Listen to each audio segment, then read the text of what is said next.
from the Mac of All Trades studio in Fairport. And driven by Victor Chrysler Dodge Jeep Ram, it's Billified, the Bill Moran Podcast.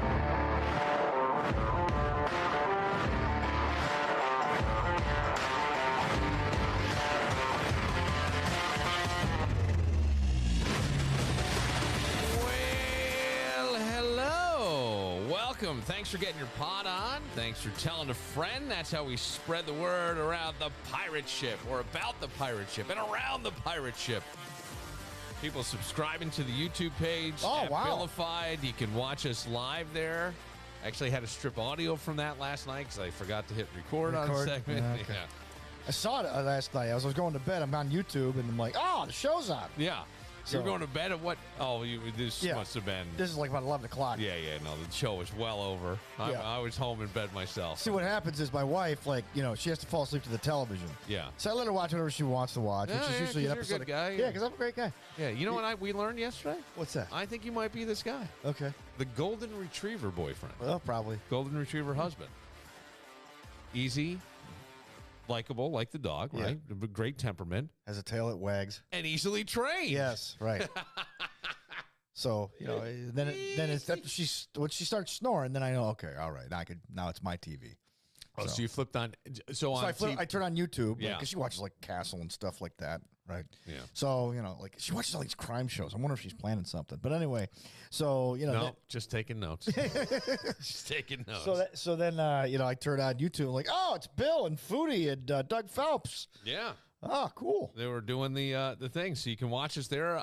Support all our great sponsors. As we think about this around the holidays, shop local. Well, a lot of our sponsors are local. Please go to Leo's and get some stuff from there. Oh, gosh, yeah. You do your entire Christmas. Right. Yes, all the sweet treats right there. Boom, right there. I mean, all that stuff. They have everything. Yeah, get a little holiday escape and stock up. You know how you have people stop by during the holidays? Go to Iron Smoke. Load up on some of their whiskey. That way, you got a gift. Do they have those little mini bottles that you could stuff? I don't know about that. That's a good idea. Should talk to Tommy about that. Yeah. Tommy, we had an idea. We have an idea. Yeah, just throw something our way. Just a little idea. Some sad news to start today. Who died now, Bill? Well, a friend of mine, I think he died a couple of days ago, and I've been somewhat negligent in mentioning it. But Paul DeLella. Paul DeLella was a guy I had met through radio. He would always do the stage at Party in the Park, and he and I had become somewhat close. Paulie, I was over his house for a Christmas party one year, and he would always, once in a while, he'd just call and just check in on me. And I didn't see him a whole lot this past year, not being in radio, and so I wasn't really doing a lot of the Party in the Park stuff. And Paulie and I talked, and I think one of the last times I was with Paulie was me, Paulie, and a guy that was people referred to as Wayne the hot dog man, and he was the guy who had the braids in his beard and all. Oh, okay. And I wound up in a trailer, like in the back at Party in the Park. They had those private RVs and stuff. Yeah. And those two guys, those portable green rooms. Dude, I got hotboxed. Oh, with marijuana? Yeah. Those two were getting so fucking high, and Wayne got high. And I was sitting sometimes in the RVs and things, they have a table in the window, and it's almost like a booth at a restaurant. Yeah. I'm in the center. They're on the ends. I can't get out. They're fucking big, passing it back right in front of me. Yeah. And hey, Davis, you gotta get some of this. I enjoyed both those guys, and Wayne passed away. And then a couple months ago, what were they smoking? Weed. But Wayne, I'm just saying. Do you think it could have been? I was joking. No, I don't. I think Wayne just, these cats were probably knocking in their 70s now, but just really wonderful, sweet. I don't know how to describe them. And Paulie was one of these guys who he owned Backstreets, which was a big club back in the day. He owned Rochester. that. Okay, yep.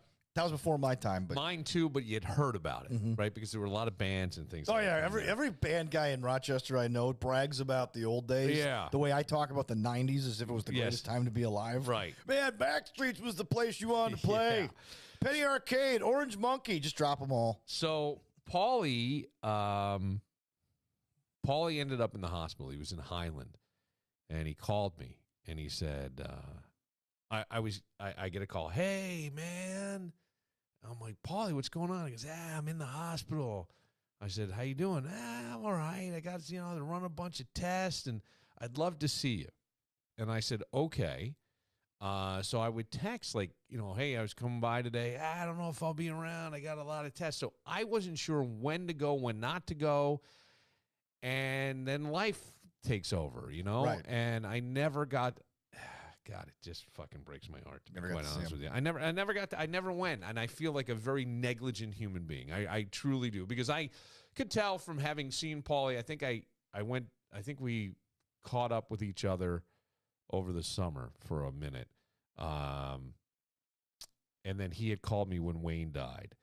And then we talked then. And then we had talked a few more times. And he said, I want to see you. And then I never went. And then his wife was texting me saying, he's having tests today. This is, his wife, and from his phone. And then I ran into somebody who said, yeah. Oh, it was Tommy Burnett.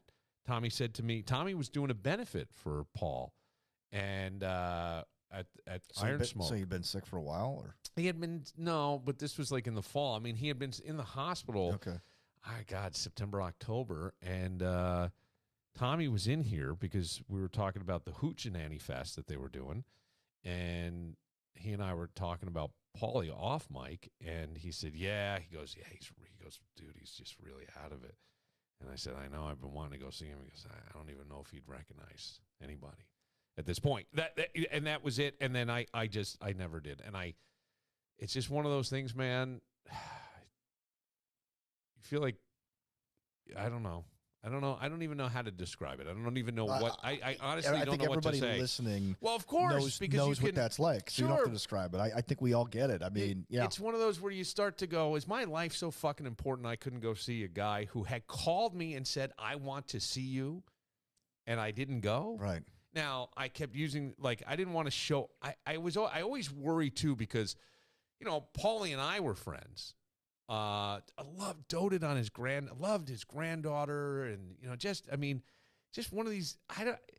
He was like he had tattoos up his neck and stuff, but which I think I say that because I think people judge a book by its cover, and all I want to say is one of the kindest, most genuine, sweetest human beings I'd ever been around. Complimentary, loving. Just loving. And I think that a lot of times when we see someone with big tattoos and things, we go, what's going on in that guy's life? And I don't know why. And maybe it was my exposure to being around Weeze and Joe T. And Joe T being a guy, for people who may not be familiar with this, Weeze is a legendary radio personality and in the National Radio Hall of Fame. And he had a tattoo shop, and he used to let the artists experiment on him. So he was covered in ink. And Joe T, who I loved, Joe would bust balls. I mean, he could do some of the meanest busting ball stuff, and yet had one of the biggest, sweetest hearts. And that's where I was always like, these are the kind of people, as a kid, you're always told, your mom would grab you a little closer as you walk by, you know what I mean? And as I got older, I'm like, no, these are fucking great people, great, loving people who did great work for our community quietly. They never grandstanded and did stuff. They did it quietly. And I don't know. I feel bad, but you start to go in those moments like, I'm so important. I don't have time. All we have is time. And I always tell people this, and I used to say it, I think. Said to me multiple times. Yeah. The greatest gift you could give someone is your time. They'll all take money. Danny, I believe that so much, because when someone chooses, I mean, if we can stop sometimes, you see the phone ring. And you see a name on there. You're like, oh. Yeah. And you go, talk my balls off. All right. I'll give you, I have people in my life that are going to talk my balls off, and I don't have time. And sometimes I have, we all get there. But at the same time, they're calling you, they're giving you your time. There's some reason, I don't know.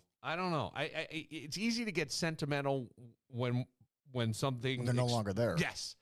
Because if Paulie were to call, somebody walked in here tonight, and I was busy, and they're like, "Hey, got a buddy. We were going to go have a pop. Want to join us? And I said, no, I'm getting ready for the pod. And they're like, all right, real quick. You're not starting for like an hour. And I go, I got, and I did. I wanted to make sure that I had audio and things. And I was like, Then I go, well, that person I didn't want to have a drink with anyway. These people that come in here and go, hey, man, you got all these people on the podcast, and I'm funnier than all of them. And I'm like, all right. Yeah, the person is extremely funny. I'm not going to deny that. I just, it's all right. I go, curious. You start with that shit to me. I'm like, okay. I'm funny. Funny how? I don't need that. But, and then, so Paulie DeLella, if you knew him, he ran the stage, Lilac Festival. He did a lot of things at the Armor. What was the one that had the problem? The Auditorium Theater? The Auditorium. No, not Auditorium. Across the street from it. Oh, yeah. I know what you're talking about. The Armory. Yeah, it is the Armory. Yeah. Okay. You know why I'm thinking? Yeah, Steve Sirku, is their lawyer. Yes. Yeah. But Paulie used to do a lot of stage stuff there. Paulie, it just handled everything. And that's just a thankless, shitty job. Attitude. Yeah, because everyone's, Oh, God. It's the worst. And he was great at it. Mm-hmm. Really great at it. And sorry, anyway, I've probably met him then before. I'm sure you have. Sorry to hear about that. That's awful. One of my heroes in life exited the planet Not today. Keith Richards. No. Okay. No. But one of my heroes. Billified. Whoops. Excuse me. Harry Legg? No, not Harry. This guy. From Television City in Hollywood. Boy, the way Glenn Miller played. Norman Lear. 101 years old. Passed away. And I watched an old interview, really old interview with him and Letterman. Like, Letterman didn't even have a couch. It was like office chairs next to the desk. And Dave's in a sweater. So this had to be like old NBC. And he's talking to Norman, and he says to him, Norm talked about Norm. We were really tight. It's like people talk about Johnny Carson. Johnny was one of these guys who, if he just stopped smoking. Don't we all do that when it's someone? Yeah. Hey, Norm. Oh, yeah. People refer to Dave Matthews. I saw Dave. I saw Dave 6 times in Saratoga. But let me tell you something. How great is that for Dave Matthews? Yeah. Everybody refers to him as Dave. You should love that. Yeah. You should love that you could almost be on that name basis with your fans. So he was talking about All in the Family. And, of course, he did other shows as well. Like, this is one of my favorites. I love the show. I love Sanford and Son. That was my favorite. I should have grabbed that theme song.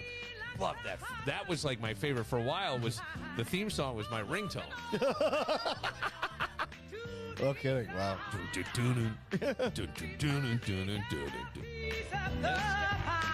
Now, I thought this stuff was, like, really smart. So we talked about, because Dave goes, Archie was conservative, and then he said you kind of had the juxtaposition in Mike. Yeah. And he goes, well, he was like, I'm going to misspeak, but to paraphrase, he goes, he was like an asshole liberal, like a too far left liberal. Okay. At the time. And he said, but we would get a lot of complaints, and at one point, there was one episode where Mike has a friend come visit, and Mike's friend went to England, and he spoke well, but he went to England and he wore glasses, and in Archie's mind, he was the gay pejorative with the F that they said on TV. Yeah. He's a blank. Yeah. And he goes, why? Because he wears glasses? He goes, no, he's a four eyes because he wears glasses. He's a blank because he's a blank. But then it turns out one of the guys Archie hangs out with at the bar that Archie just idolizes and plays football, everybody knew was gay, but Archie. Right. And so a lot of the complaint letters, he said, we would get, and he goes, there's probably from some bigoted people, but they would always go, why do you have to make such a nice guy look bad? And he said, President Nixon sent us a letter, a complaint on the episode about the gay guy. Why do you always have to make Archie look like such a nice fella, look like such an idiot? Okay. And I go, that was part of the joke, was to show you that being too far in either direction wasn't. No. I really feel. Get somewhere in the middle. You don't have to be like extreme left or right. No, and if you actually stopped and paid attention to the show, They're teaching you a lesson. Yeah. I mean, he said there was even like one where he threatened to fire everybody if CBS didn't air this. And it was an episode. I don't remember this one. Mike was studying for exams, and he was so uptight that he was experiencing impotence. And he and little girl, what was her name? Sissy? No, on the show. It's a little bit before my time. All right, so but I'm familiar with some of the characters. Yeah. Like, didn't Rob Reiner play? It was Rob Reiner, okay, so Rob Reiner played Mike. He was experiencing. Talking about a liberal, yeah. He's almost exactly. He didn't have to do any research. He's almost that guy now. So he said, that they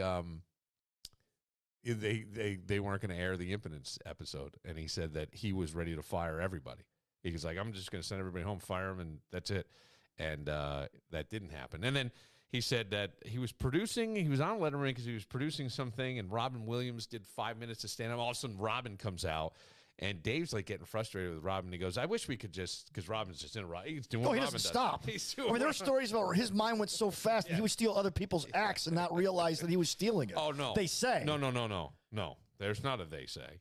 That's a very true thing. Okay. Bobby Slayton said it on this podcast. Okay. All right. Bobby Slayton said it. That's probably before I walked in. Bobby and Robin Williams were friends, really good friends. And they both kind of started in San Francisco doing stand-up. And Bobby said that there was a joke that he got word that Robin did it on TV, and he's like, Robin, and he called him. And then he did the joke in a special. It was Bobby's joke, and he just did it. Mm-hmm. He goes, it was like, and he couldn't even realize. I don't think he did it. Wasn't it Aladdin? No, I'm just joking. I don't think he did it on purpose, but yeah. At least Bobby made it seem like he did it on purpose. You can go back and hear that episode. Bobby Slayton was fantastic when he was on. Norman Lear, though, here's one. I was always really, really a big fan, and now I have to read the book. And it was one of those books I had on the list, and I never read his book. It came out recently. He was in his 90s. It's almost dead, the Norman Lear story. And I think he was still working because I thought they were doing another. Oh, those guys never stop. No, but he was either consulting on a reboot that was on Netflix, but it was more, I think, with either a Latino family, but it was, what was the one with Schneider? Oh, I know the show you're talking Valerie about. Bertinelli. Yeah. Oh, gosh. And it was that I know what you're talking about. Wasn't Jamie Lissow part of that too, or no? About the reboot? Yeah. No, okay. that was Rob.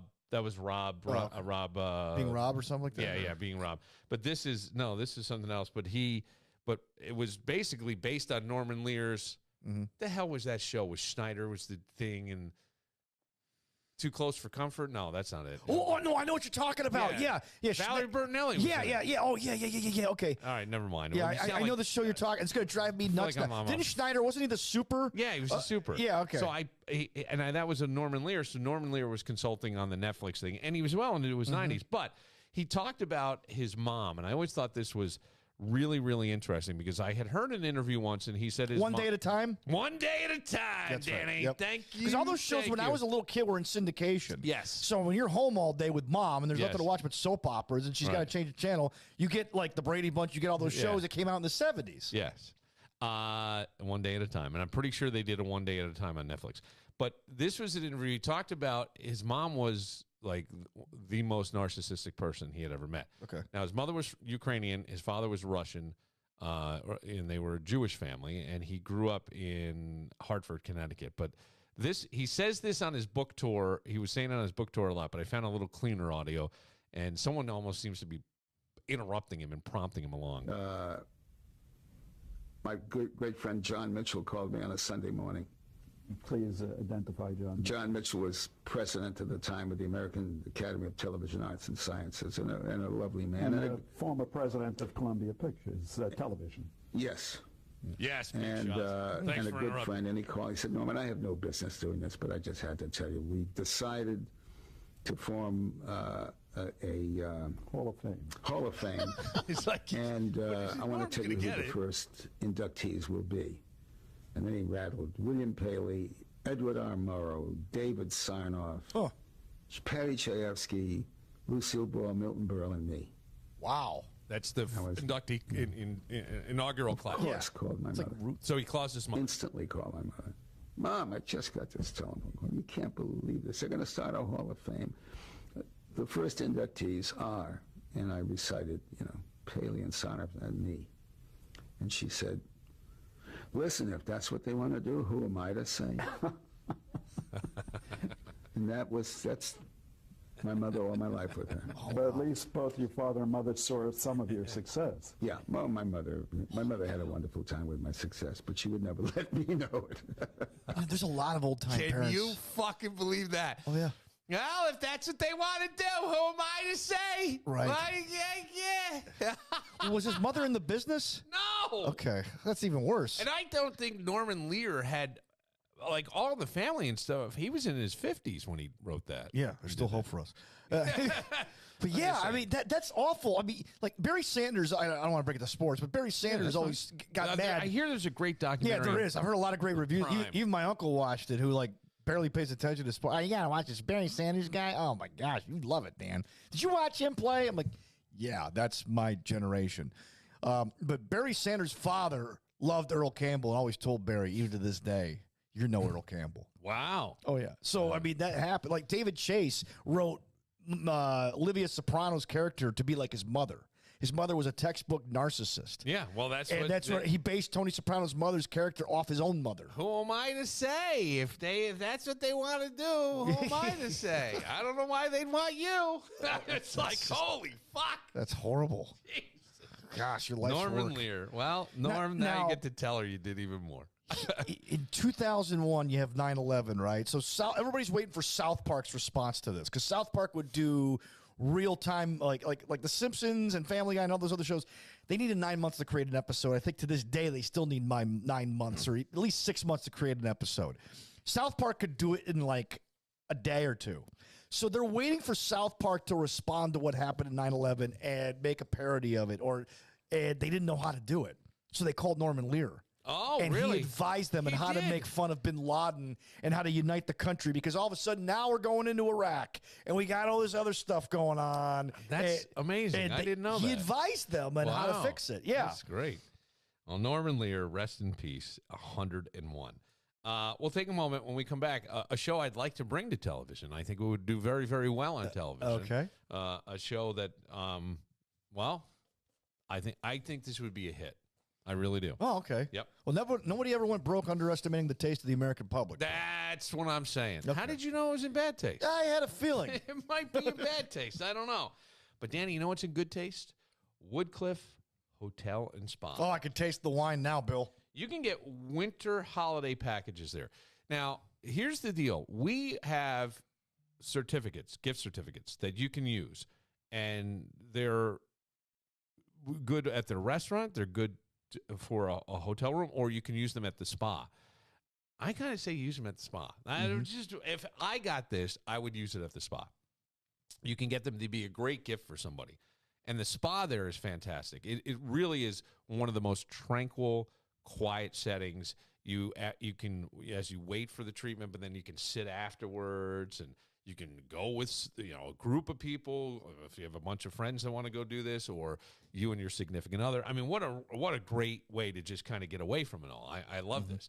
Now, we have some to give away, and I'm calling it Gift Yourself, because I think a lot of times at the holidays, you worry about everybody else. Yeah, but you don't get what you want. Right. Oh, yeah, I know. Do you know what I'm saying? Oh, yeah. You don't. My mother already gave me Christmas presents because she thought Thanksgiving was going to be Christmas, too, because my family is a horrible planning, whereas my wife, already knows she's going to be in the Super Bowl in February. But my family's the opposite. We're not good planning. My mother gave me all this stuff, and I'm like, that's cool. That's nice. Thanks, Mom. I look forward to shampooing the rugs with this thing, which is great. But, I mean, would I have picked that out?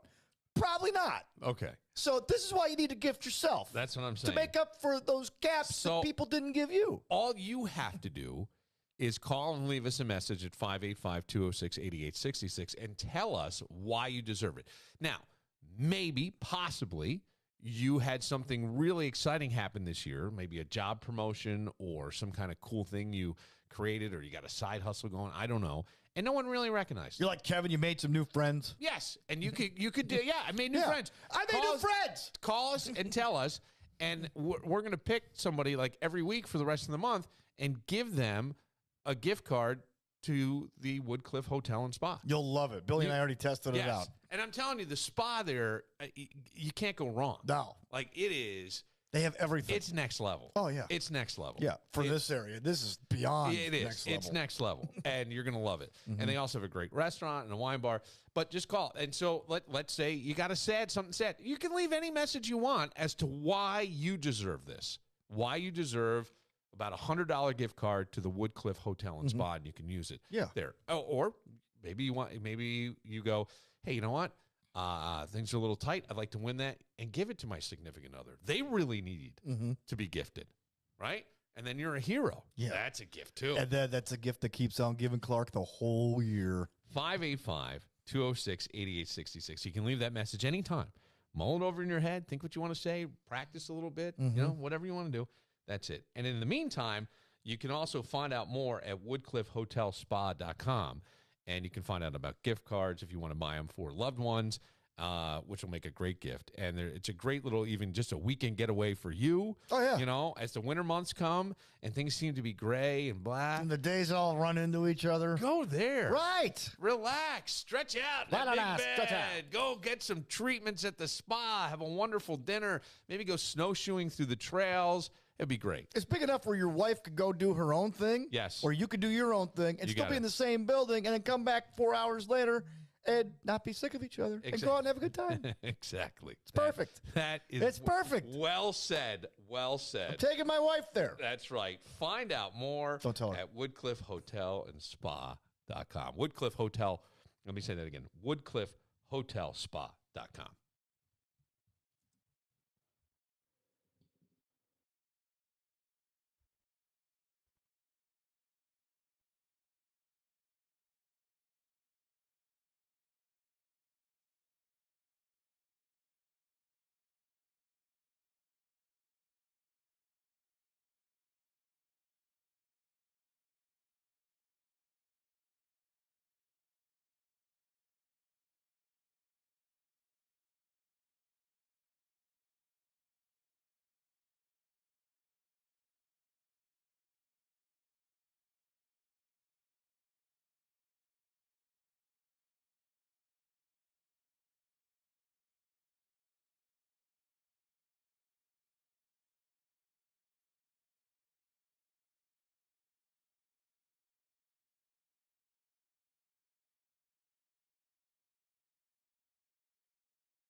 Leave Billified a voicemail anytime on the Victor Chrysler Dodge Jeep Ram line at 585-206-8866. Hey, Bill. I was listening to you guys talk about the Taco Bell Christmas party.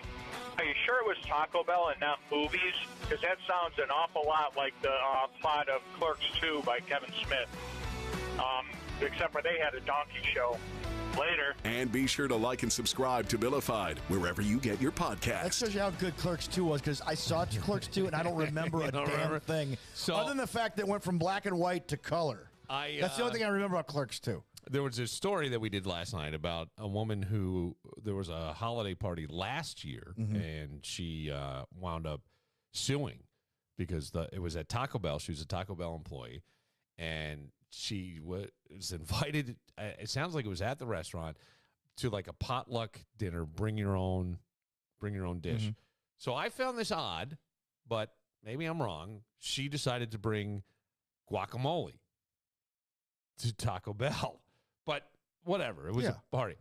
She said it was odd when she got in there because the windows were all covered with like wrapping paper and the cameras in the lobby were covered. And she said the manager was serving alcohol to people. Now, they don't say that there was anybody underage, but maybe. I don't know if this It's Taco Bell. Let me take a guess. Okay, so the working age in most states is 16, right? Yeah. I don't know many older people who are working at a Taco Bell unless they're the manager or a career cashier. Somebody found this woman, and she has a baby in her Facebook profile. So Detective Halleck, the listener, jumped on that one. Oh, good. And so she said that she had, around midnight, stepped outside for a moment, maybe to get some air or whatever, comes back in, and there is her boss having sex with his wife in front of everybody, and his wife is making out with some of the female managers while the husband's banging him, banging her. Yeah. So she goes, that's going on, and Yo quiero Taco Bell. Yeah, I mean, I would call the health Did they bring inspector. the Chihuahua back? That's what I want to know. That would have really been the tip of the iceberg. Yeah, dog was going crazy smelling that burrito. God damn. Woo! That dog. I basically put that on a T for you. Woo! So she's suing. So, well, no. Hostile no, work no, environment? hang on. Oh, More. there's Wait. more. Oh, yeah, there's more. She said, and then she was like all upset. She's like, I got to get the fuck out of here. So she leaves, and then she goes, oh, shit, I left my guacamole bowl. So she goes back in to get her guacamole bowl. And she said people were throwing up. And she goes, yeah, two people were throwing up, and one of them threw up in the guacamole bowl. Oh. So then she winds up complaining to like the franchisees, and these people get fired. And then she was getting threats, and like her windows were broken, and then they offered to change her shift, and more people who were still working there were threatening her and stuff. Now, my theory was, why say anything? You just leave.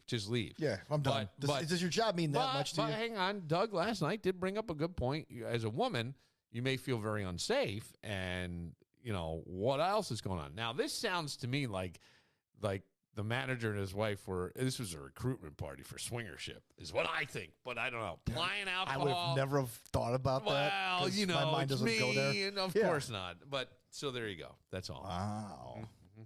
Okay. That actually makes me think of something. One for the border. Yes, Don't forget your guacamole bowl. Taco, what is that dude, smell? that would be- My God. Bro, Taco smell. That would be a hell of a promotion for Taco Bell, the guacamole bowl. Now,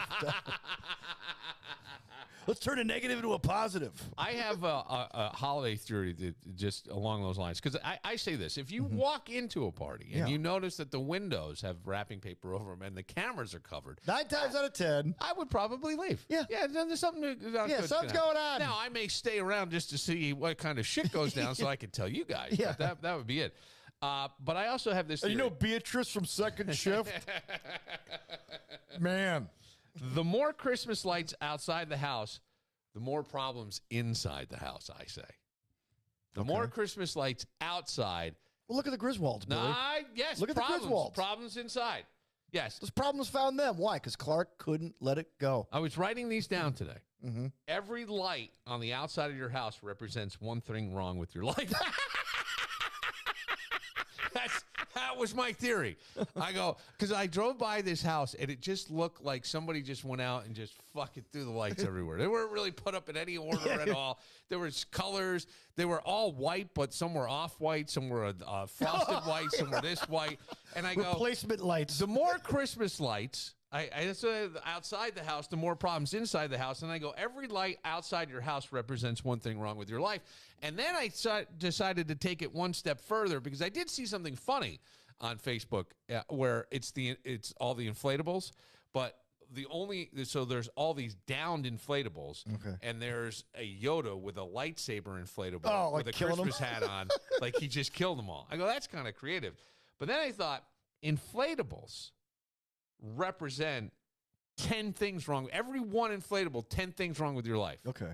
Because so if we're doing the math, you're too lazy to put up holiday light, but feel pressured to put something up. Okay. So you get this awful fucking inflatable, and that's what you do. Yeah. Okay. It makes sense. It's my holiday theory, Dan. Yeah, because like my family, we were never light people. We were never holiday decorations. My father goes, "Why draw attention to yourself? Why draw attention to yourself?" I remember in 1996, I went to my first concert. It was Pearl Jam, October 1st, 1996. It was the No Code tour, right? So with your ticket, you got some stuff, including a sticker that said No Code. It was like, it looked like the album, only it was red. So I put that in the window of my truck, and my father goes, "What, do you want to get shot?" I go, "What are you talking about? Never make yourself a target like that. You put a target on your head." I go, "Dad, it's a Pearl Jam sticker." "I don't care what it is," because it was round and red. But like, okay, so I take it down. So then the target on your So then the Bills were playing the Cowboys like later that year, right? And the Buffalo News had signs that they put in every paper saying "Stampede them Cowboys," and I put that in my truck. And my father goes, "Some Cowboy fan cop's going to pull you over and give you a ticket for this." So I always like, just okay, you know what? You're right. No signage. You stay under the radar. I'm just saying, the more lights outside the house, the more problems inside house. Yeah. And for every light outside the house, it represents one thing wrong with your life. That's what I'm saying. You got an inflatable outside your house. That's 10 things wrong with your life for two reasons. One, you're too lazy to put up lights. And two, you got pressure. Yeah. Pressure to conform. Yeah. Right? Yeah. And then an inflatable represents that something's about to fall apart in your life because inflatables blow away. And that was the thing. And if they don't blow away, you sit around worrying that they will blow away. So in a storm, it's really not worth it. And by the way, all this work for one freaking day. Yes, that's it. I mean, for crying out loud. And then all of a sudden, then you're under pressure to take them down and put them away. Yes, right. Try putting those. And by the way, like sometimes people don't do that until like the Super Bowl, and then it's just annoying. After a while, it's like, okay. Well, Danny, in honor of Norman Lear. Yeah. Norman Lear. Oh, this new show. Passing away. Yeah. I have a new show that I would like to present, and I think would be a big hit. It's this show right here. Remember the People's Court? This is an offended. Oh. This is Fart Court. Oh. Is it a fart or not? Was this from your like days at Bill's training camp? You found some old No. Okay. I did do this on the radio. Okay. Yeah, I bet you it was not well received by some people, but the idea is sometimes in news clips and things, we hear something and we have to decide. We go to the fart court and we decide if the person has farted or not. As opposed to going number 2, full out? No, well, or sometimes sitting like at a news conference if someone's talking or something. It's like a leather chair. You got it. Right. This happened to me on television once. What? You farted? Picture it. Rochester. Okay. 2007. I'm working at Channel 13, filling in for like Darren Mark. Remember the morning guy? There was Stan Monroe. He was the goofy guy, right? Then Darren Mark was the guy. I think he went on to Kansas City. He took his spot, and he was less goofy, but he was still like the goofy morning comedy guy, right? Or they thought. So they go, "Don't be funny." I go, "No problem. I got you covered there." They go, "Just go and like do these reports on location." So I go to a place that they do yoga and all this other stuff, right? But they want me to demonstrate. So they give me these yoga pants, and they're showing me Pilates, and I'm sitting on this vinyl, like you'd sit at the doctor's office. Hey, get up on the stool. Let's see what's the matter. So I go to like do the stretch, and my pants rub against the vinyl seat, and it makes that sound, like it was more like a rip thing. Norma Holland is back at the studio cracking up in my ear, and I can't figure out why. And I get back to the studio, I go, what was so funny? She goes, did you fart? I go, no. Oh my gosh, it was those yoga pants. Because guys aren't meant to wear those things. Wait, they had me wear, yeah, because I was wearing jeans, but I can't do all these stretches in jeans. So they made me put on these yoga pants. So now, like, I look like, like Tinkerbell, right up there in these black yoga pants. Where is this video? I don't even remember. It's got to be on the 13 Wham website. It's from, but this is like 2007. This is years ago. But yeah, and Norma Holland is cracking up. Well, there's now you and I are not big hockey guys, but no, thank God. Sabres look terrible. The 29-year-old Russian goalie for the Lightning has missed 20 games. He underwent back surgery in September, and he's back. And this is his 10th season. And I mean, this guy's really good. He won the Vezina Trophy. Vezina Trophy. Thank you for saying it right, because I have no idea. Yeah. I know the Conn Smythe Trophy. Yeah. He won that in 2019. That's awarded to the Stanley Cup Playoffs MVP. Yeah, he was like the Norman Lear of Canada or something. But this guy, what is it, the Vezina Trophy? Vezina Trophy, for the best goaltender. You got it. Dominic so Hasek he's the best goalie. Yeah. So he was talking to the press after the game last night. Okay. What's gone through your mind in the last 48 hours from the end of the game on Saturday to the start of this one? Yeah, I mean, obviously it wasn't great feeling last game, but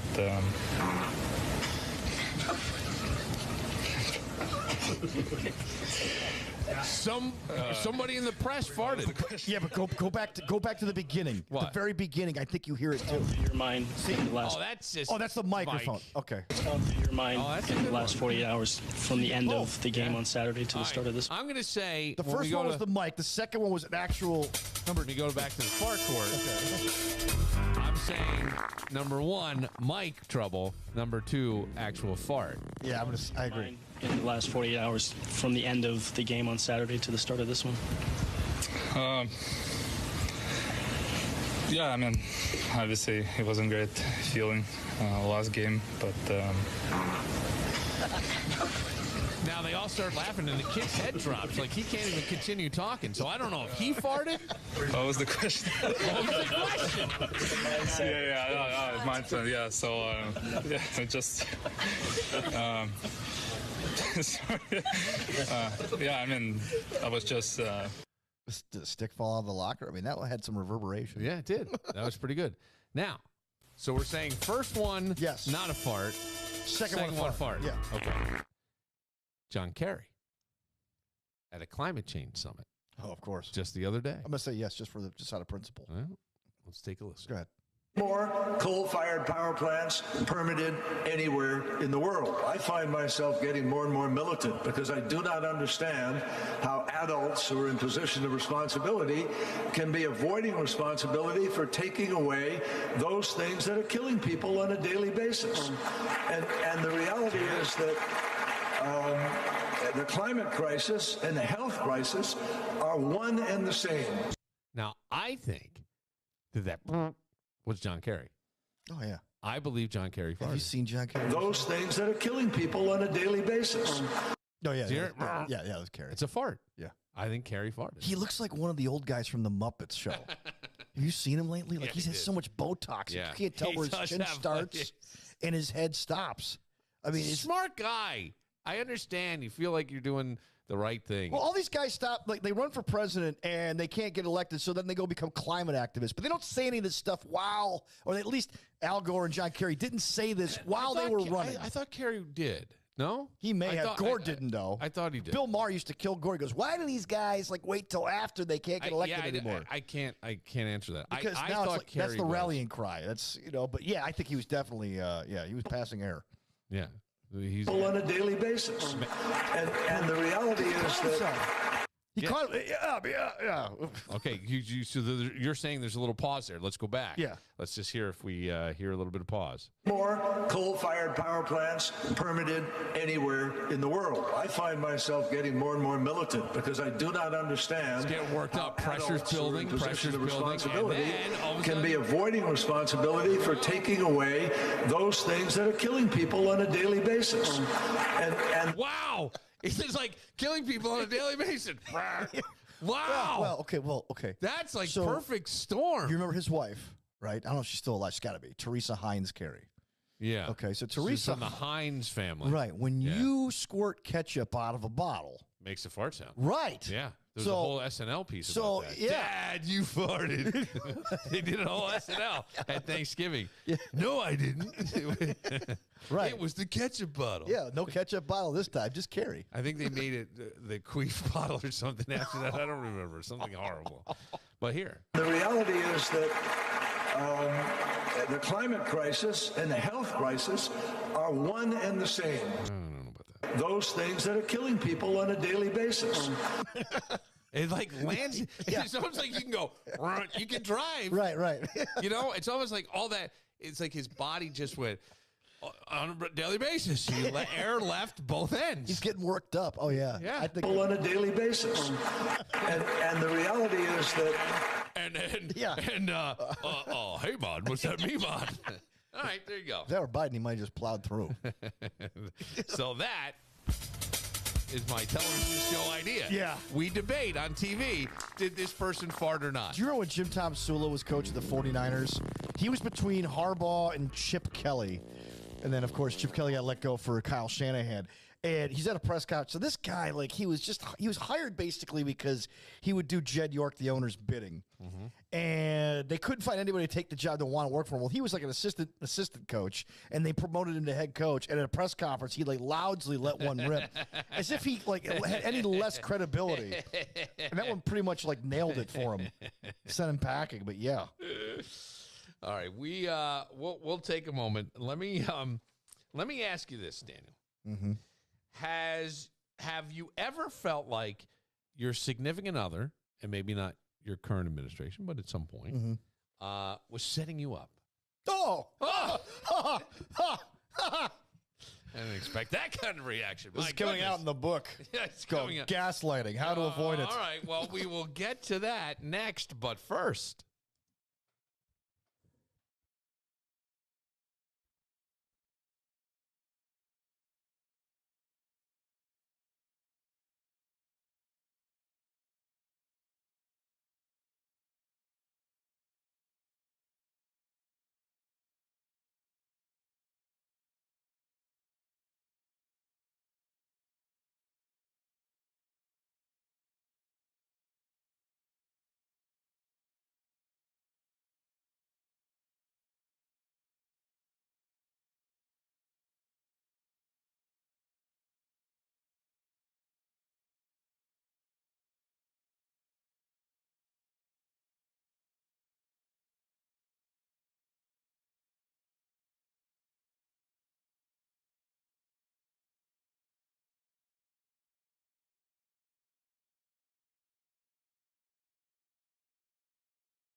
Leave Billified a voicemail anytime on the Victor Chrysler Dodge Jeep Ram line at 585-206-8866. Hey, Billy, it's Rick from San Diego. Congratulations on your 1 year. And be sure to like and subscribe to Billified wherever you get your podcast. I like hearing from Rick from San Diego. Interesting dude. I think our initiation to each other, he wanted to come and kick my ass because I said something. I think I called him. I don't know what I did. I was having fun, and he took it the wrong way. Well, I'm glad he's on our side now. That's all I think, too. Yeah. I saw something that I thought was a little weird on Rochester Reddit. Okay. A little strange. I found this strange. Was there another video of a cop chasing down a guy? A lot of those lately. No. Okay. This is not.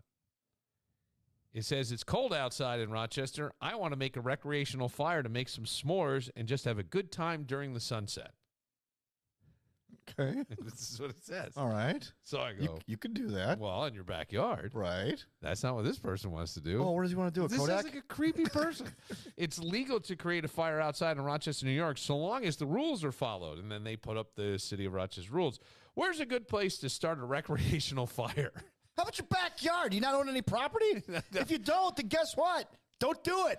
I considered creating a fire within a fire pit on Durant Eastman Beach, but this other thread indicates that it's dubiously legal to do so. Maybe illegal is what he wanted. Yeah, I was gonna say. despite how people do it anyway. And then he put that out there. So, why are you even putting this out? Why don't you just go do it and find out? Don't we want to go have some fun? We'll get some hot chocolate, make s'mores, and then I'm going to take you and rape you. Ooh. Oh, I don't know. okay. I don't know. It was a weird thing to me. Yeah, that is because I thought, strange. yes, I get the idea of they do them. We have a rock holiday village here, right? Yeah. You go down and you can get an igloo, and I think they have fire pits and things for people. I don't know. I think it would be weird, like if we went to the beach and had a fire. Yeah, a little creepy. Kind of like just a bunch of. I don't know. Should we do it? Should we try it? Put a shout out there. Hey, come join us. Yeah, we're gonna have a fire at the beach. Durant Eastman. Not doing that. Bring your own log and your own s'mores. I mean, oh gosh. All right, so yeah, This guy must be really lonely. I don't know. I found it 'Cause, like, strange, and I don't know if it's a guy or a woman. I have no idea. I don't know. It could be a woman, I suppose. If a woman said, it almost sounds like a cute idea with a woman. It goes, "Hey, I was just thinking, I'm new to Rochester. Let's get a bunch of people together." No, a woman would never do that. It's always a guy.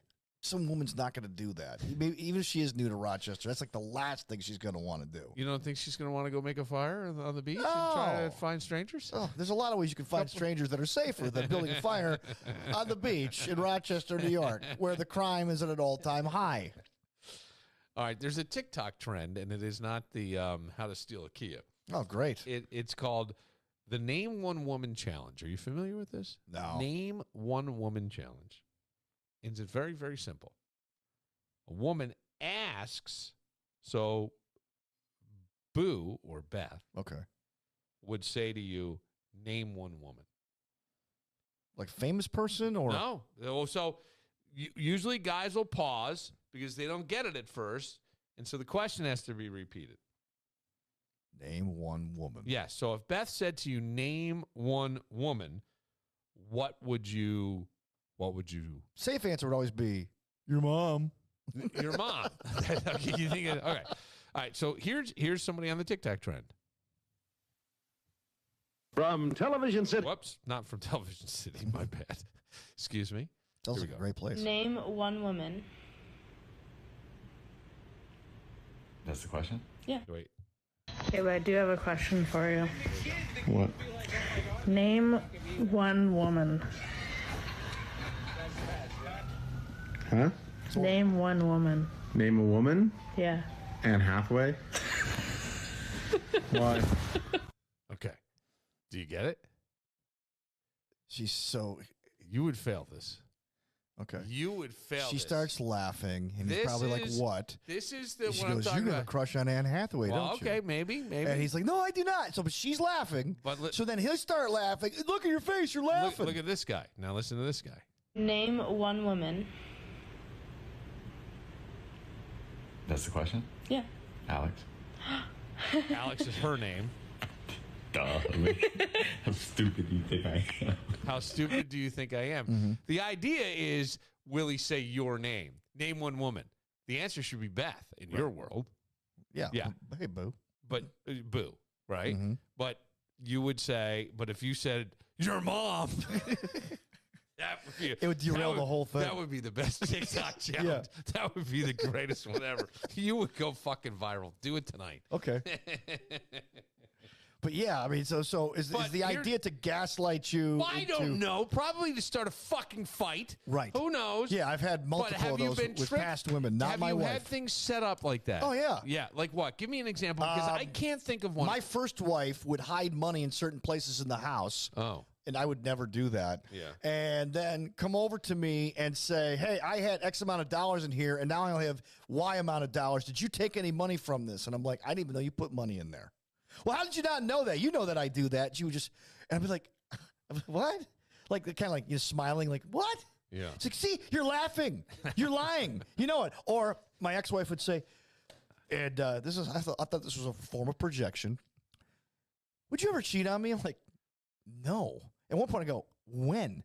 Because we were always, together. And she goes, you would cheat on me, wouldn't you? I'm like, no. Yeah, you're laughing. Like, she's laughing along. I'm like, no, why would I do that? Like, this, I'm laughing at the silliness of the question. She thinks that the laughter, she's trying to set me up as the laughter is an admission of guilt that I would do something like that. Sure. Yeah. She lived to start fights. She wanted an excuse to get out of the marriage. She would just randomly start fights all the time. There's another woman I dated. You may know her. Oh, God. You may know her. You got a history, my I've man. never done drugs. I've never done illegal drugs in my life. Okay. All right. Never. Not even smoked a cigarette. If I said that, it'd be a lie, so I can't. And she knew how much I hated. My sister asked in front of my dad. Oh, really? I think sometime we should talk about all the illegal drugs that we did, because my father wanted to try gummy. Oh, really? Yeah. Okay. Very badly. And well, you're an adult. Go ahead. No, but I mean, he wanted to do it with like other people. There's some stuff with my dad. So everybody's like, well, And my sister's like, we should talk about what illegal drugs. And I wouldn't fucking open my mouth, because I'm like, this is like, I didn't do that. You did what? I'm like, right, of course. It's a setup for something else. I'm not answering that. So this girlfriend at the time goes, it was Park Ave Fest time in town. Right? Yeah. It's a lot of partying. Yeah, a lot of partying. She goes, hey, I got something I got to tell you. Uh-oh. I go, okay. I'm a man. I did cocaine tonight. Oh. Are you mad? I go, why would you do cocaine? I go, Len Bias died of one snort of cocaine. Oh, Jesus. And so then she's like, I knew you'd be mad. That's why I don't want to tell you anything. That's why I don't tell you anything ever. I'm like, well, what don't you tell me? I'm falling into the trap. Yeah, yeah. She's setting you up to get into an argument, to start a fight, to find some excuse. Right. It's like No, baby, it's your thing. You're gonna be up all night, so let's go bang like animals. I don't know. It's like, whew. Yeah. I was set up quite often with stupid stuff like that. Did you say to her, did you do it off a hooker's ass, or did you actually do it off somebody's table, or no, I didn't get that. I was just blown away because that was out of character for her. Did you do it through? Did you roll up a dollar bill? Did you use a straw? Did you just like this? You know what? How we do it? If I were more with it, I should have asked those questions. Well, you always have to. Here would I was in my 20s and I didn't know how to respond to that. Being a non-drug user myself. Yes, but you've seen movies. Yeah. Right. So you're well, they said every piece of money, I don't know about recently since they're printing so much of it, but before 2020, when they stopped printing money at a record rate, they said every dollar bill, meaning 100 or a dollar bill, has cocaine residue on it somewhere. I don't know how if I believe that, but I mean, that's because maybe so much of that, maybe, but gets snorted. I think to this end, right, where sometimes you just step right into it. This is, I hope, tongue-in-cheek for people.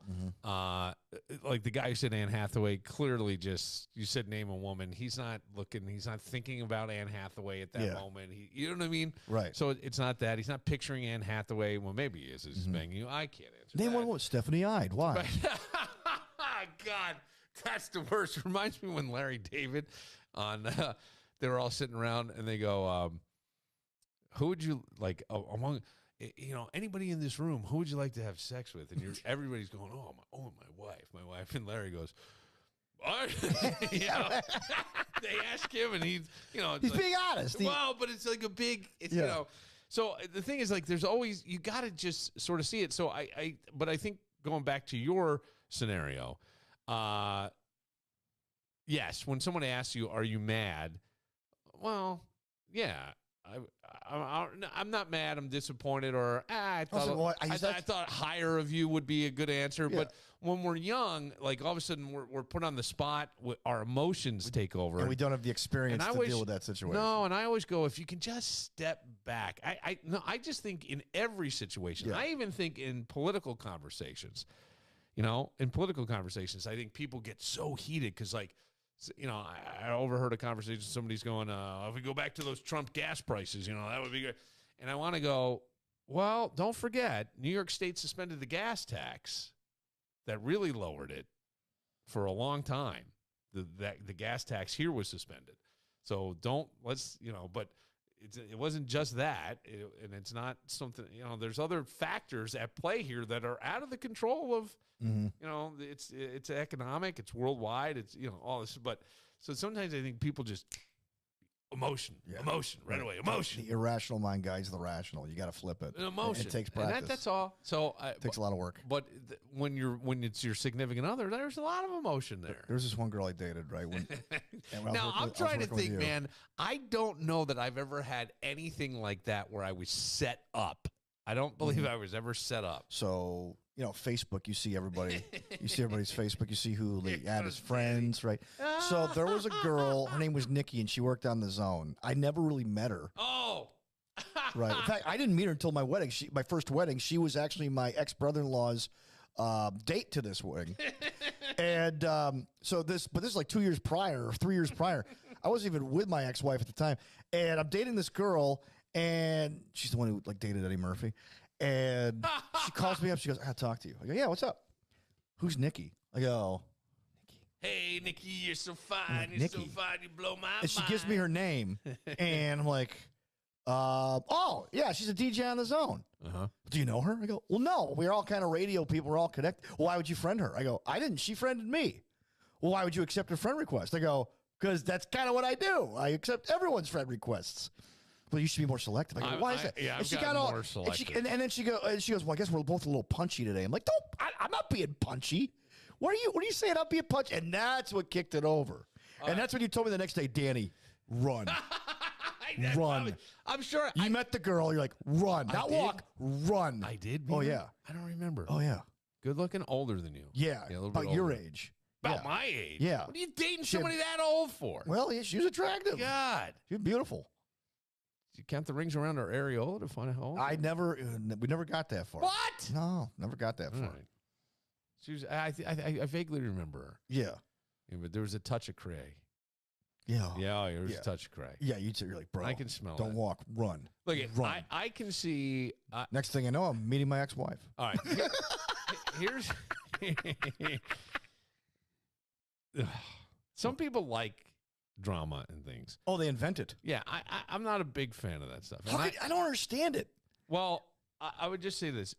I preach on this podcast and other places in the idea that whether you believe in God or whatever, I would say that there's got to be some sort of higher intelligence, because you woke up this morning and I probably think you didn't think about the planet spinning, staying in orbit, the moon being there, sun rising, all that shit that goes on. Even in Rochester, we haven't seen the sun in a while. But every day this stuff goes on and you don't think about it. Well, there's some kind of greater something at work here. Okay, so that aside, but I would say that you have an inner, some people call it your inner being, your soul, your whatever, your directive, your God voice.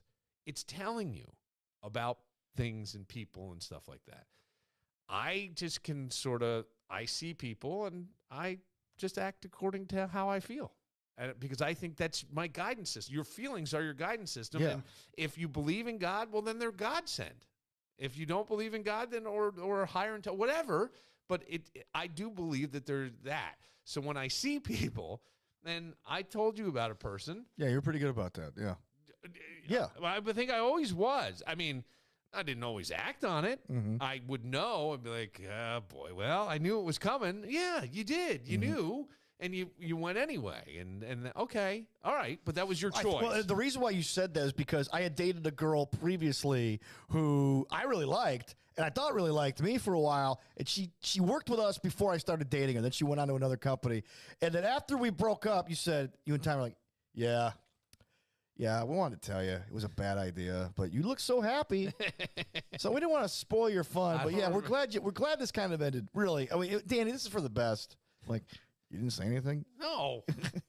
So then you overcorrect the next time and tell me about this other. Yeah, Danny, I run. Don't walk. Yeah, because I saw it. Yeah, I know. You saw but it. I mean, you saw it before, but you didn't say anything, which is fine. I mean, it's like well, by then it was too late. Yeah. You're happy. What do I know? Why am I going to go? Hey, man, you go around this sun a few times and then it's over. Yeah, take the ride, enjoy whatever you got. I just see certain people and I go, that's not a ride I want to get involved in. Yeah. I don't. It somehow, not saying it doesn't end well, but it gets complicated. I can see it. And then, there's somebody who I told you about already. Yeah, right. Yeah. Uh-huh. He thinks I'm annoying. No, I don't think you're annoying. I don't. But yeah. That's about it. Yeah, that's all we can get. That's all I'm I'm going to say. That's all I'm going to say. Yeah. Today, Time Magazine revealed their Person of the Year. I think I have a pretty good idea who this is. You do? Yeah. Okay. Yeah, I have a pretty good idea who this Now, is. this is actually just a person. Sometimes it's a group. Mhm. Sometimes it's a cause. It's a different thing. Remember when it was you? What? I think 2006 or something. Time Magazine. They had a mirror basically on the cover. Yeah. And who is the Times Person of the Year? Yeah. It's you. That's right. That's you. I put that on my resume. Who do you think it is? I think it might ruin it if somebody's listening and doesn't know. No, I have but a pretty it's good idea been who it is. everywhere today. The woman who is dating Travis Kelce from the Kansas City Chiefs. Who's that? Ms. Taylor Swift. That is exactly who it is. Mhm. Now, so this morning, I was up early. I had some stuff going on, and I was ready. I don't know. It doesn't matter. I'm rambling. I turned on the Today Show, and they have the Time Magazine, and they're going to reveal it. And they have someone from Time there. And they said, we start debating at the end of summer going around who's going to be the Time Person of the Year. And they say Taylor Swift, and they show all the covers of stuff. And they didn't push back hard, the Today Show, but they said there's a lot of stuff happening in the world, and there's a lot of things going on. Why Taylor Swift? Mm-hmm. And I thought the answer was pretty fucking good, actually. The guy goes, yeah, there is a ton of stuff happening. You're absolutely right. But this is somebody who just is positive, and the positivity that this person does. And I started to think about it, and I go, it kind of makes sense. Whether you like her music or don't like her music, she's not one that you almost have to worry about with your kids, I guess. I mean, my guys are old, right? And they're not girls. You would call what she does devil music. Let's put it that way. I mean, I know some people who hate Taylor Swift. I'm indifferent to Taylor Swift. You like her, great. I don't care. I mean, I'm not a Taylor Swift fan. I mean, she doesn't bother me. She's in rarefied air. Yeah, you've got. She's Elvis, like in the Madonna category. Yeah, Elvis Presley, Madonna, Michael Jackson. I absolutely. I think she may have passed Lady Gaga. I think Lady Gaga was up there for a while. Some people say that she's now. I remember my neighbor across the street, big into music and stuff, couldn't stand like the songs she wrote and all, but that was almost 15 years ago. Now we're talking a career that has gone 17 years. She was a kid. People are equating her songwriting to Bob Dylan, Joni Mitchell. Well, yeah, because she's doing it all herself.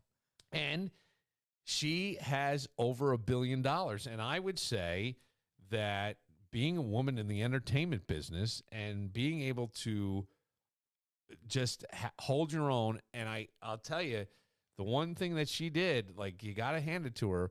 Scooter Braun came in and bought her catalog, and she didn't want Scooter Braun to have it. And all that means for anybody, because she went and re-recorded all the albums, right?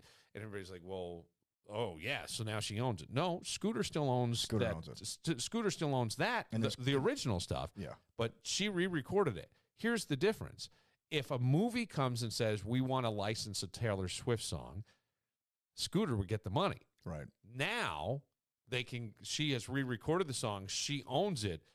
If they want to, they can say, Taylor, we want this song, and she gets the money, which should be the case for the artist who wrote the song originally anyway. So that's all she did. She basically made a brilliant, took a lot of time and a lot of energy and a lot of money. That's hard. That is so hard to do. Yeah, and a lot of money. You have to go back and recreate the magic you had in the studio originally. Yes. Do you know how hard that is? You know how many bands have tried that? I'm so glad you're saying that. Because I love the band Everclear, right? They re-recorded all their hits. They all suck. Like, Art Alexakis can't even sing anymore. And it's like when David Lee Roth, remember he went in the studio for a couple hours and re-recorded all his Van Halen hits? Yes. Because he wants to, like... sucked. They were terrible. He's like sitting over a karaoke machine. She didn't. She went back got the musicians, the studio time. That's a pain in the you-know-what. And it cost a lot of money, and you've got to go to where the microphones are the same. Look, many years ago, there was... And I remember the guy who came in the break room. He owned the recording studio... Yeah, Boyd McCoy. Boyd McCoy. He died a few years ago. I am so glad you remember that. Oh, my gosh. He wouldn't stop telling stories, and we had to go. I loved Boyd McCoy. Kano's like, I got a show, guys. Yeah. And he kept telling us stories. We're like, no, tell us more. But so Boyd had a studio that had some, like, tubular board and certain microphones. And when they recorded, who was one of the mall singers? Oh, Tiffany. Was it Tiffany or Debbie Gibson? Oh, no, it was Debbie Gibson. You're right. Debbie Gibson. Electric Youth. Yes, Debbie Gibson. And they needed to fix something on the album. But they needed a studio that would have exactly, and she was on the road, exactly the microphone and the stuff, and nobody had it. Boyd McCoy had it in Rochester, New York, and she came here and did the song. The only reason I tell that story is, to Danny's point of how hard this is, you're looking for all the same equipment. So you can mock Taylor Swift and say, oh, she shouldn't be Times Person of the Year. Okay, I'll ask you this. How many conversations you had this year that may have involved in some capacity at work or somewhere Taylor Swift? Oh, yeah. How many times were you scrolling on social media and there was Taylor Swift? Taylor Swift in the NFL and Kelsey, her answer to that stuff is even great. She goes, look, we're just two people supporting each other in their careers. Yeah. He went to my concert. She's very smart. She just seems like a sweet, Yeah. genuine.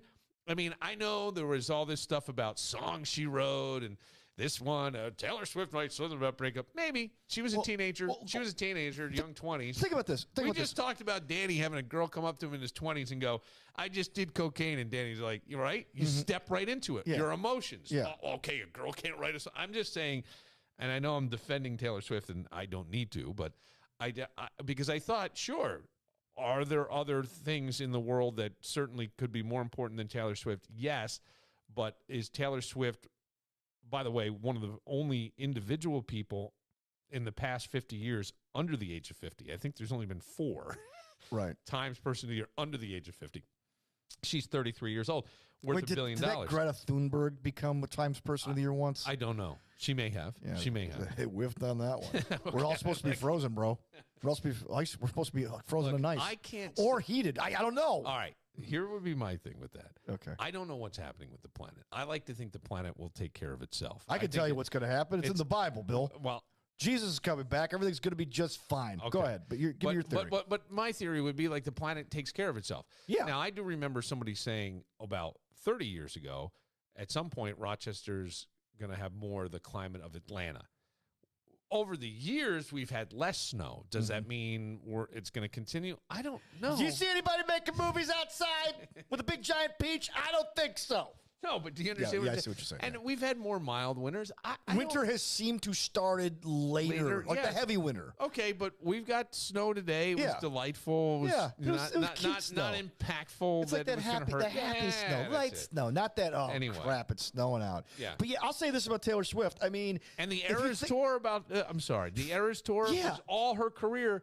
That's impressive, and it was 3 hours. Impressive. And she takes care of her employees. Yes. Right. What did she do? She paid for all their health insurances, right? I don't know about that. And she also could have. I know she paid the truckers, I think, $100,000. They were salary. But the thing is, like, Think about Madonna. When you think about Madonna, right? Okay. I think about bad What's the plastic surgery. first thing you think? Well, over the course of her career, what was Madonna's big selling point?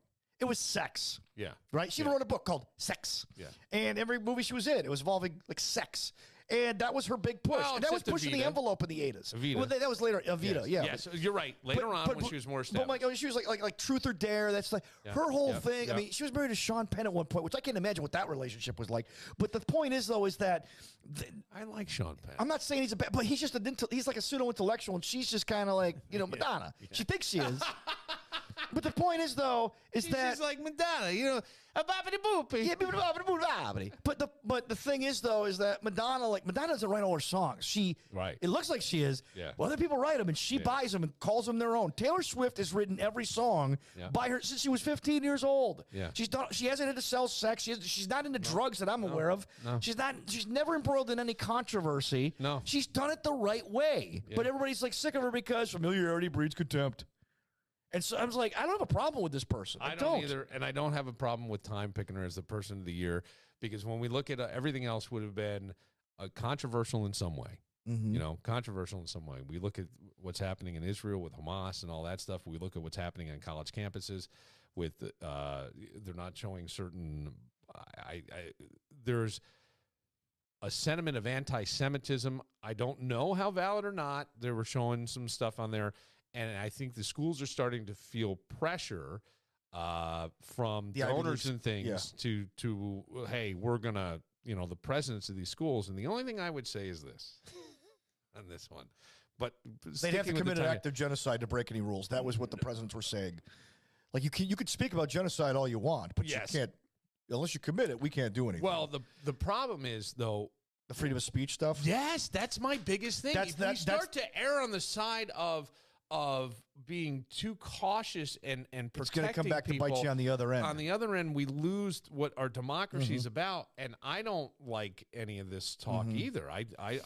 But just because I don't like it doesn't mean they don't have a right to do it. And we're an intellectual institution. We've got to walk a fine line here, guys. And that's the part that I agree with it. But I think we've already ruined that. And now they want to go, you know what I'm saying? Because, how many, and I'm not a big Ben Shapiro guy, but Ben Shapiro's been banned from certain colleges because he's a conservative. That's the same thing. That's the same. That's what I'm saying. You're okay, so we'll protect freedom of speech when we like it. Now, here would be the other. And we disagree, we won't. Well, here's the other part that you could always make the argument on the other side as to why. We're a private institution. We have standards by which we accept our students. We have standards by which we do this stuff.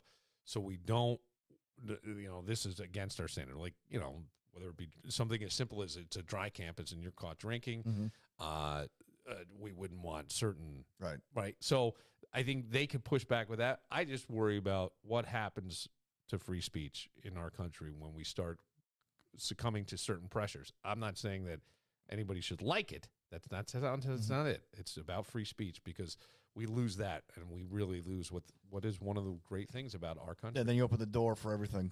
You're screwed. Because now they can regulate, legislate anything. All this shit could really become. And when you look at Taylor Swift, to your point, you're like, yeah, I have no problem with her. You're a whatever age guy. You're not gonna be you're not a Swiftie. No. But if you had a little girl who was into Taylor Swift, I don't know if you'd mind. I'll say this. 60 minutes from here, there's a city called Buffalo, right?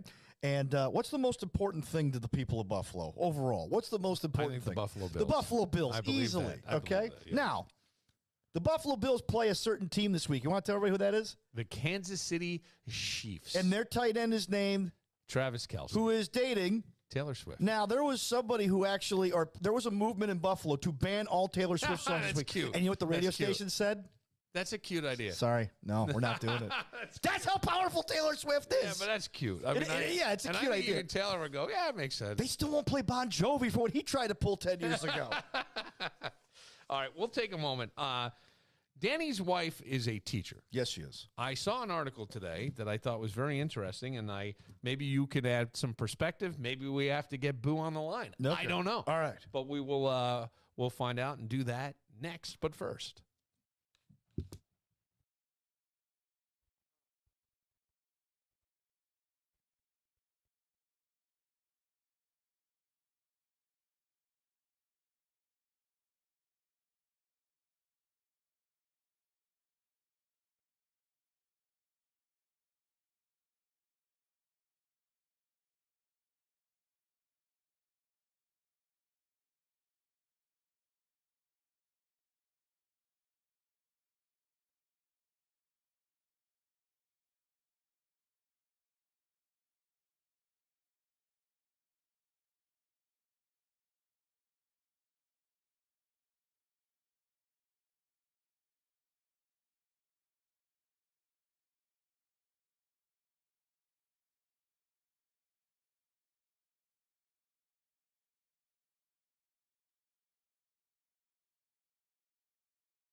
I feel like this is a great, like, I never had little girls. I'm learning as I see.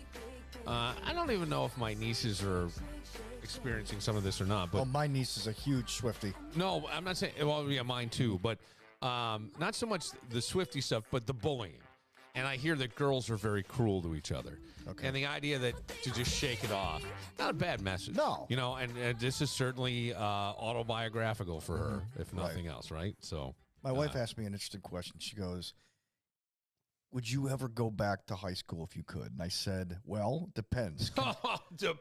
She goes, what do you mean? I go, can I take back everything I know now and the people I know now? Oh. She goes, that's a great question. I go, because if the answer is no, then no, I want to be right where I'm at.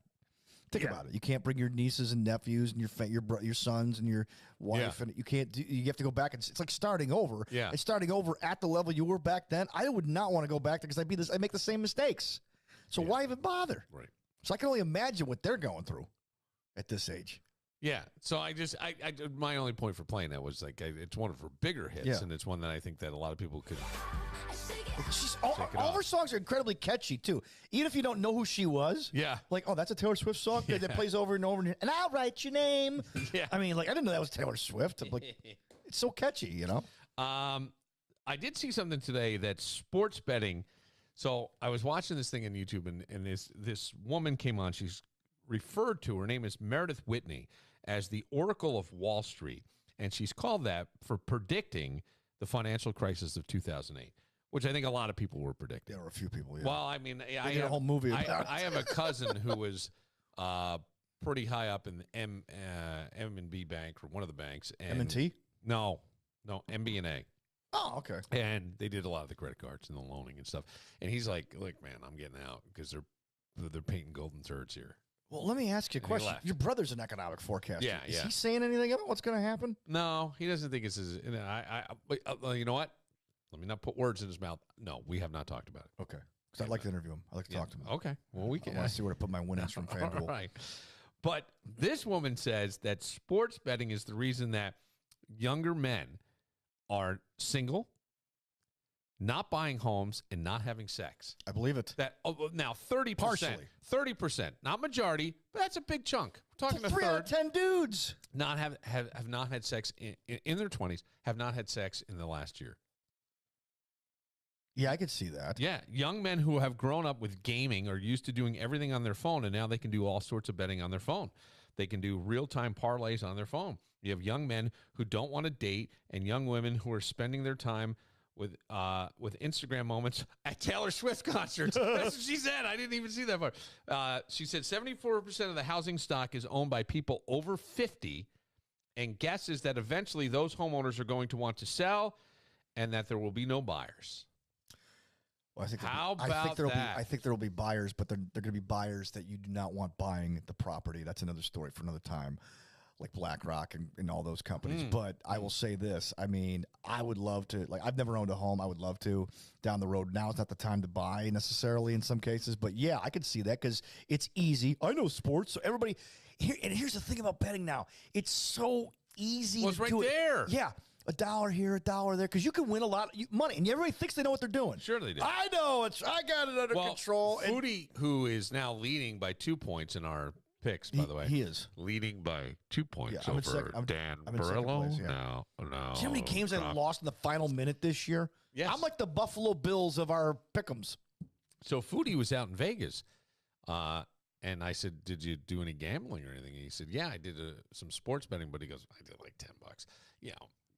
And I said, it's too bad if you could just lay it. You really got a hunch, you know. And didn't you have like parlays that stretched over a couple of days or something? Yeah, I won a good chunk of change. You did Monday night when Jamar Chase scored. My wife goes, I haven't seen you this happy in days. And he plays for the Bengals. I go, you don't understand how much money I just won. Don't worry, I'll take care of you, buddy. Well, so when it comes to sports betting, I did not see. Are we betting on Von Miller? Now, I thought my bet was like nothing was really going to happen with this. Remember, we did the whole breakdown. Yeah. We had the story from the Dallas. I said they should suspend him, but I didn't think anything was going to happen because it's so complicated. Well, and didn't there's so many girlfriend that night recanted Pro the whole Football thing? Talk? Oh, it was just a misunderstanding, even though I was taping him, choking me on my phone. Now, I went and had an exam. So I have not paid attention to anything since then. Okay, so it was basically over. But it was a bye week. Yes, so everybody's out of town. So everybody's back to practice today, right? Yes. So here's what happens. I'm curious. There's this, usually, there's an old expression in football, coaches are paid to win football games. So anybody who's calling on Sean McDermott to suspend Von Miller, it's never going to happen because he's the head coach. He's trying to win games. But he's the guy in charge in Buffalo. So if he wanted him suspended, he'd be suspended. So what do? They tried out the general manager, Brandon Beane. Now, Brandon Beane, since the trade deadline, all he's responsible for now is getting ready for next year's free agent crop and the draft. Right. He's not even worried about this year unless a street free agent comes on and he thinks he can sign him. That's it, okay?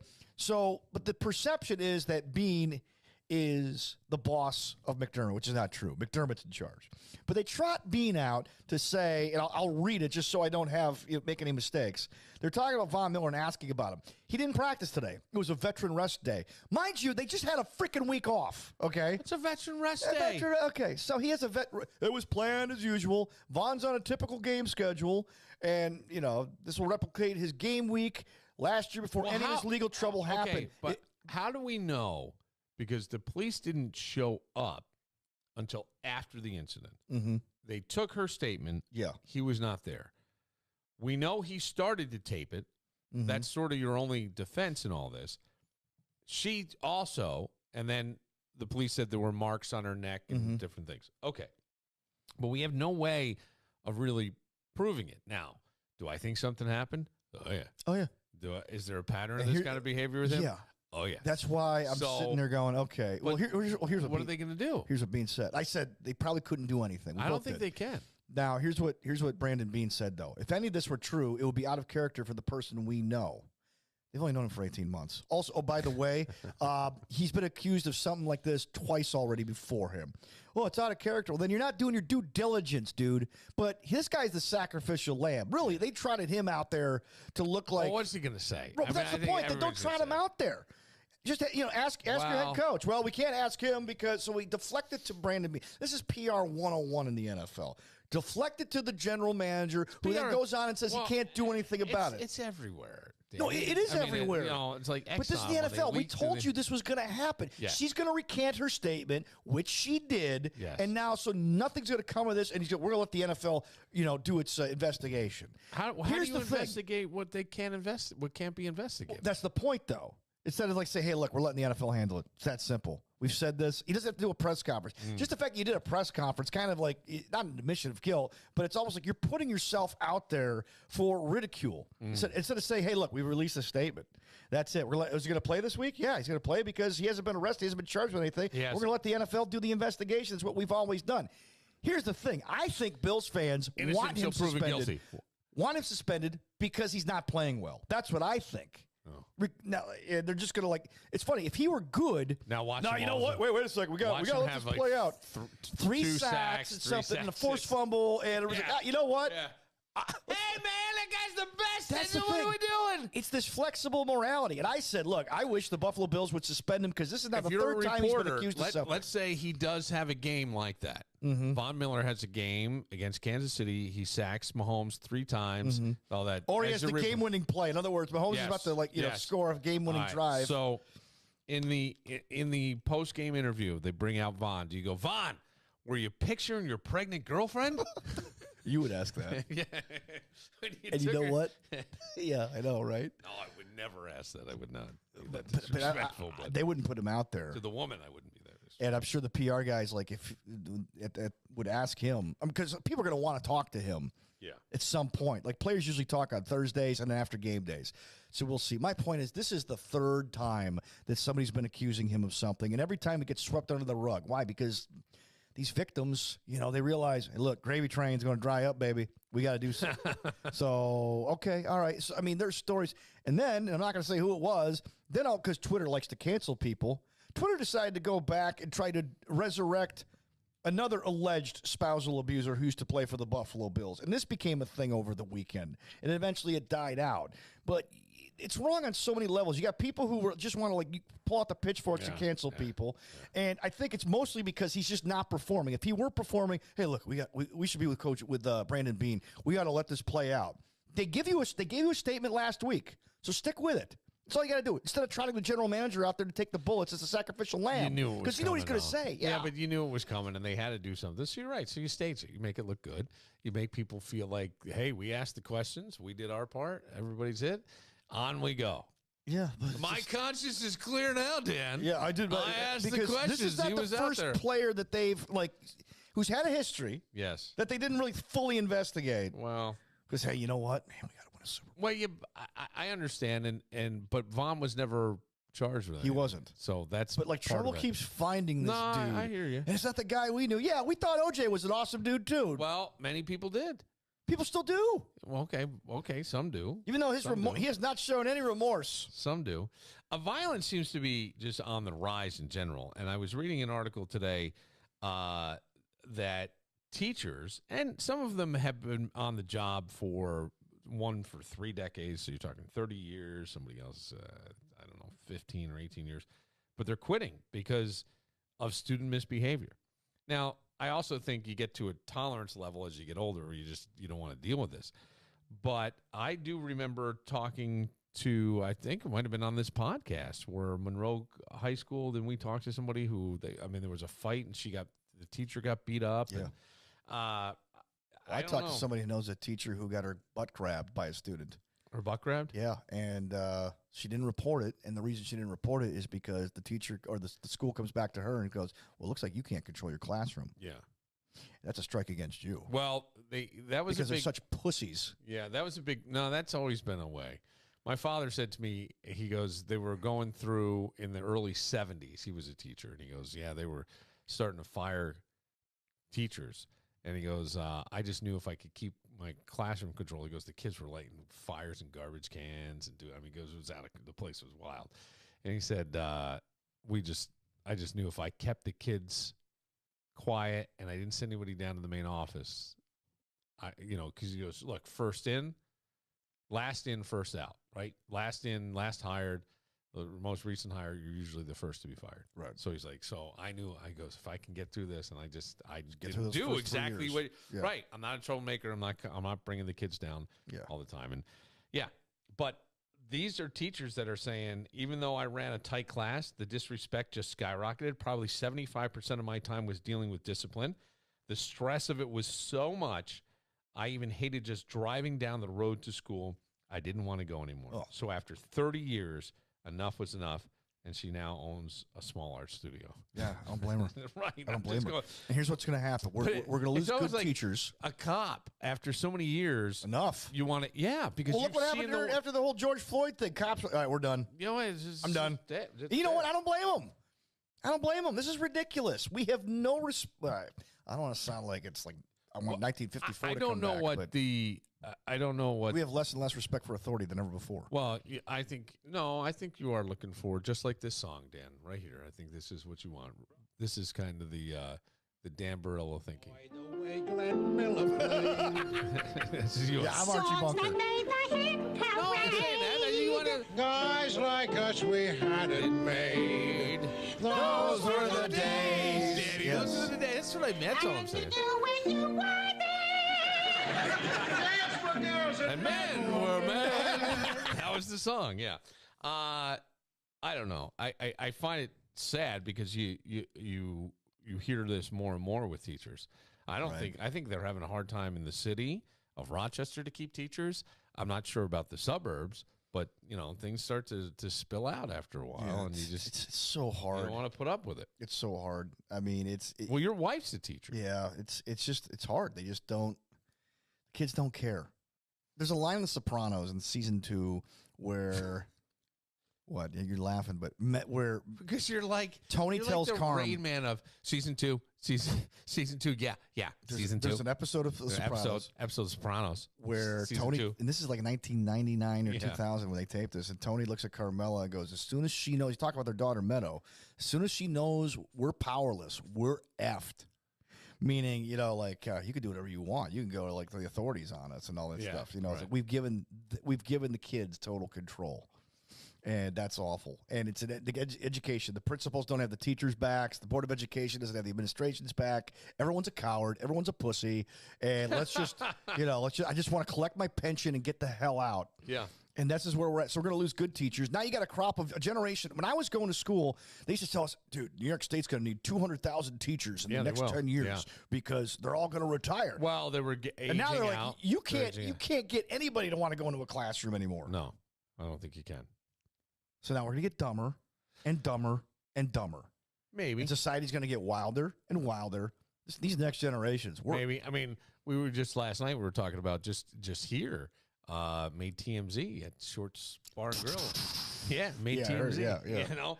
So a New York bar. Yeah, New York bar. It was Fairport, and it was an old guy getting beat up by security. The guy's security's dropping elbows. They're all kicking him. But it's an older One guy stunned him like Stone Cold Steve Austin. Somebody came in here this morning, Billy Broomfield, who some people may know Billy, and he's a Fairport guy, well-connected. And I said, anybody know who that? He goes, I'll see if I can find out. He goes, but, it's a lot of people come in to those bars from outside of the Fairport area. And I go, this is an old guy. He didn't come in unless he was coming to pick up his kids, that were there for college. This was just an older guy. Yeah. That's a bar he probably drinks at often, and now they're taking over, and he probably mouthed off, get out of my way. Yeah. And then the next thing you know, all hell broke loose. I don't know. I don't know what happened. But back in my day, but there's a lot of this violence. See, I don't know. Like, I remember things getting a little bit out of hand in schools, but I mean, you're seeing like one teacher in this article that I was reading took a kid's phone away, and the kid wound up knocking her out. Yeah, like stomping on her. Yes. And I hope those are extreme cases that we're hearing about, because it's not like. And then the mother of the kid pleaded with the court for mercy. Yeah. But like, you know what? Here's an idea. How about we throw you in jail, honey? Yeah, we'll have mercy on him. How about you go and fill his sentence? You want to do that? Yeah. Because we have too many babies having babies nowadays. It's ridiculous. Well, and I don't mean like, childhood pregnancy or teenage pregnancy. I'm talking about just immature parenting. Well, I had a conversation I say this with no children whatsoever. No, I know. That's very, very brave of you. Yeah, I know. Very brave. Very brave. I was saying today that I think sometimes that we don't trust like our instincts, and we don't let people develop. I think that if you ask some people, that one of the problems in our society today is that men don't know how to be men, which sounds ridiculous, because our dads came up in a different time, if they're still alive, and it was a different time. And so now some of those things that you may have learned from your dad, but then I'm a dad and I've got guys in my 20s. So I don't know, but there's an awful lot of influence on your kids that you're not even aware of coming through the phone. They're in their room watching something. You're just happy they're quiet, so you get 15 minutes apiece. You know what I'm saying? Right. As a parent, here's an iPad. Shut up. No, but I really not even that. Yeah. I'm just saying they get to be a teenager. Yeah. You don't know what they're looking or what they're hearing or what's going on. But I think like, much like the gambling thing where this woman's saying, well, we're seeing housing not happening, and most of it's the younger segment where people were buying houses, they're not, and they were dating, and they're not, and we're seeing most of the leisure money spent on sports betting. That's the biggest growing industry in our country. I don't know. I think that we've had our head in the computer a lot, and that we use excuses like, well, society's changed. Men don't know how to necessarily be men. We don't know how to talk to women. We don't know. Yeah, you do. Yeah, you do. Cut the shit. You do. Fucking stop. I will say that I do think not knowing how to do things around your home, I don't know that has anything to do with anything other than personal satisfaction. That's it. If you do something in your house and it comes out well, there's certain pride in that. I don't give a shit. You can tell me that's wrong, but I disagree. I think if you can hang a door and you walk away and go, shit, man, I did that, you feel pretty good. If you go through on a YouTube video and you fix some piece of machinery in your house, whether it be a washing machine, dishwasher, toilet, whatever, you feel pretty fucking good. I know a guy who, like, his boiler went out. Yeah. So does he call a plumber? No. He goes to YouTube, figures it out, goes to Home Depot, buys the boiler, brings it over, and within 2 hours, bang, new boiler. But my point is, there's a real satisfaction in that, and I think sometimes we've drifted away from that, and we rely on all these other things. We use these excuses. Well, guys can't say anything. You don't want to say anything. Okay, maybe the pendulum swung too far, but you know what? I've seen guys out. I've seen guys walk out of bars, young guys, older guys, single guys, maybe not single guys. They're fucking all over broads. Come on. It's like, this whole idea. But I do think like there is this sort of lost, it almost feels like a lost leader. Like they don't have a leader, so they're looking, and so now everybody's buried in the phone. And stop, think for yourself. You've got it in you. That inner voice that I talked about earlier. Follow fucking that and stop with this bullshit and pick up a hammer and figure something out. Absolutely. Stop watching goddamn videos of I don't know, you porn. And don't you get sick after a while from looking at your phone? Doesn't anybody get phone fatigue anymore? Well, I don't know that anybody's doing it all at once, but I think that, I mean, if we were to say to somebody like, what do you do? How often do you just mindlessly scroll on your phone? All of a sudden, you're mindlessly scrolling. Yeah, I think I think a lot of people do. I think it's become habit forming that you go, and then something grabs your eye. Yeah, and maybe it makes you laugh for a second, and then you go, "Oh, that felt good." So now I'm going to go 3, 4, and now a half hour is going to go. God, I got so much work to do. I can't get anything done. The day flies by. Well, pull your head out of your ass and do the work. So yesterday, and then you'll feel better. Yeah. And then look at your phone, you dope. Yesterday, I was officiating a funeral for my uncle. Oh, that's and nice. So but I kept leaving my phone in the car just because you got to go to the cemetery, you got to go to the chapel, you got to go to the funeral home, and it was great. How do you get that job? So here's what happens. Are you the guy in the family that? Yeah, I'm the family PR person. Basically, when I hate using the word basically. My sister, when she got married, I said, "Hey, let me get my officiant's license, and I'll marry you." And she said, "Okay." And so I married her and my brother-in-law. And then people liked my performance so much that they hired me for other events. So now I've done about 12 weddings and 4 funerals. Oh, now the funerals were just me delivering eulogies for people, right? Yeah. Yesterday I had to conduct the funeral from start to finish. This is the first time I've ever done that in my life. Yeah. And the reason is because pressure. Did you feel pressure? I did feel some pressure. Yeah. I did feel some pressure. But at the end of the day, I know how to talk, and I wrote it out, and I had a gospel message behind it, and God got me through that, and everything worked out. There you go. So it wasn't as bad as I thought it would be. The church of Dad.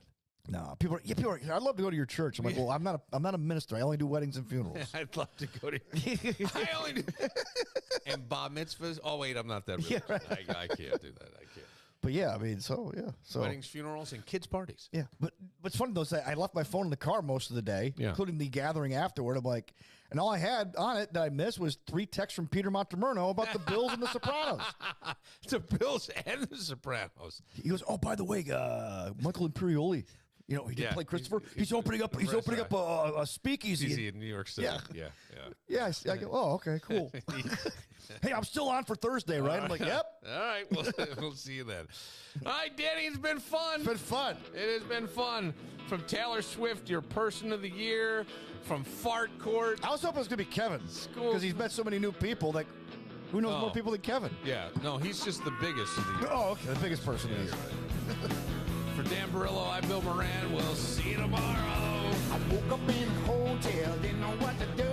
I turned the TV on and wrote a letter to you. The news was talking about